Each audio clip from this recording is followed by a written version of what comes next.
Senator, let's turn to what's happening in the Middle East. More than 100 Palestinian civilians were killed this week in Gaza when chaos erupted around food, aid trucks, and Israeli forces fired shots into the crowd.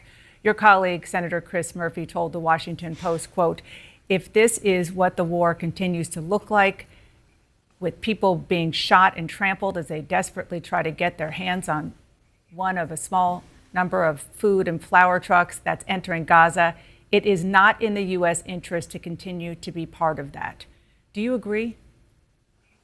Yes, I do agree. And I have to tell you that the report from Gaza that 10 babies died of starvation in this last week, certified by medical authorities, I mean, is a gruesome fact. It should bring us all to our senses.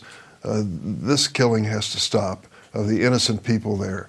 I certainly understand Israel's right to exist, its right to defend itself, and what the Hamas terrorists did on October 7th, the outrageous, atrocious conduct on their part. But it's reached a point where we have over 25,000 innocent people who have been killed in the process of rooting out Hamas, and it appears it's going from bad to worse. The medical situation on the ground there is horrible, horrible, and there's just no excuse for it. So and this notion of airdrops and airlifts, I support that, but that is not going to solve the problem. I saw the first plane that discharged its cargo, and they said we can feed 38,000 people with what we just dropped. There are almost 2 million people in Gaza.